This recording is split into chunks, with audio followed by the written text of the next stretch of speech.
Hey guys, it is Sam from A Perry Live. I wanted to quickly talk about something that was completely different than what I typically talk about, and that is the closure of Spirit Airline. For those of you who do not know, I worked for Spirit for 6 years, and so I have a connection with employees that are still there. Of course, my feed right now is full of all of my mutuals who are connected to the company, plus just aviation people who are like, also in mourning for an airline that has such a long history and that was so needed that will no longer be. I was thinking of like the domino effect of how this will affect future of travel, and how there's so many people who don't realize how there is a need for like a Spirit, and how Spirit actually change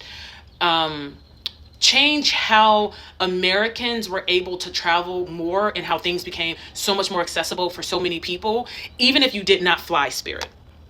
Okay, so the first thing is that, of course, all of the employees, are going to be affected. All of the flight attendants, the pilots, all that jazz, but also the passengers.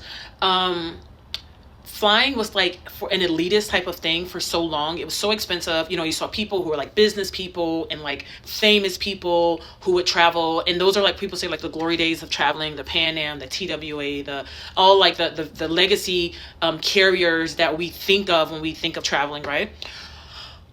That is going to come back. And I know that some people are like, good. No, I'm saying like come back to where it's such an elite sport that there's such a small amount of people who are able to do it. And I feel that is beyond sad. Travel has been such a huge part of my life. And so if you think of who will be able to afford it, I mean, there's going to be so many cities that Spirit went to that they were considered competition, whether you like it or not. A lot of your basic economy fares came about because Spirit was there and they were taking some sort of business. So that is a big thing. It will become less accessible. Now, if you're a person that's talking that says like, okay, economy wise, people need to save more, blah blah blah, okay, all right, that's a way to think about it. But there's still people who would travel when there's somebody who's sick. You'd have the little abuelas coming from Guatemala who's visiting for the first time and God knows how long. Like, all of that stuff has to be taken into consideration of what Spirit offered, and how when you look at the comparing companies that are surrounding, there will be so many, like, less people able to fly. And I'm not saying because there's less planes in the air. I'm literally saying like there's going to be less people that are able to fly solely off of the cost of what travel will now be, now that there's no bare fare competition. So that's one thing, right?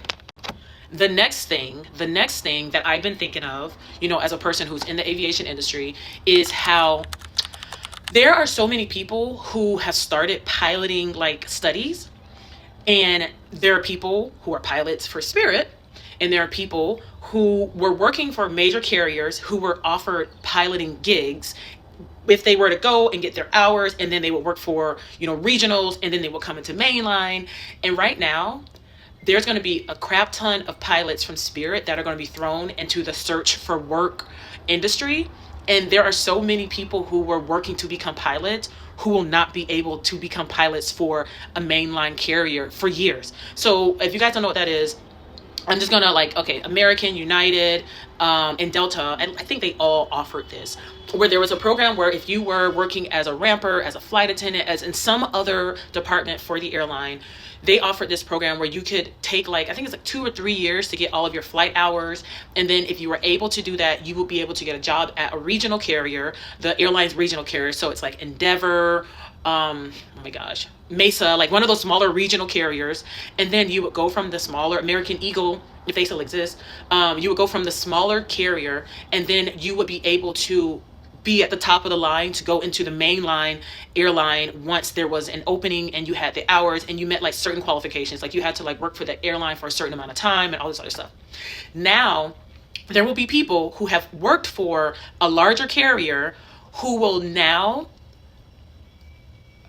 be looking for a job, and they have the hours and all that other stuff. So they will jump ahead of the people who are working for the hours, or working towards the hours to be able to work for a mainline carrier, if that makes any sense. So that's something else, for myself, that I'm like a little bit worried about, or I feel bad for, because something that they would have maybe be able to have done in the next maybe like 5-6 years, it is now going to be much further into the future, because now there's more pilots in the job search field, if that makes any sense. All right, and the last and final thing here, and this I cannot verify, and I haven't checked with every airline and all this other stuff. Like I haven't done the comparison of every single airline of loads and stuff like that, of how many people are flying, how many flights are empty. I just know, of course, I follow like Reddit communities and things of that sort.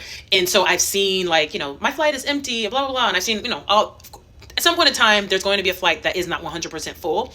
But I've been seeing more people posting about flights being relatively empty. And of course, being a person who does fly, and I've been looking at like, some international routes and seeing like how flights are leaving emptier and how flights are less frequent, and how, flights that were, only 24 hours in a city during this time of the year, which is like, this is high season. I mean, you guys see the weather right now. It's amazing. It's been amazing in Italy. It was amazing when I did a trip to Nice not too long ago. It's just been really, really, really nice weather this spring. Spring is springing. And so for there to not be a lot of people able to travel, for me, it's an indicator of a recession. And so that's scary. People are, I guess they're saving their money. That's a perk of saving money. But it's like money isn't cycling. We've all seen it where there's so many people who are, companies that are laying off their employees. And so Spirit going under, they're not being a low cost option during what I would consider tiptoeing on. We're on the brink of a recession. It is very worrisome. It's worrisome. And so, yeah, definitely got to take saving money much more serious. You definitely got to, cut back on, spending unnecessarily, things of that sort. This is what this whole thing has shown me throughout this. So anyway, guys, that's just my thoughts from being a former flight attendant of this airline and being a person who's in the industry. I'm definitely sending my thoughts and prayers to all the Spirit employees.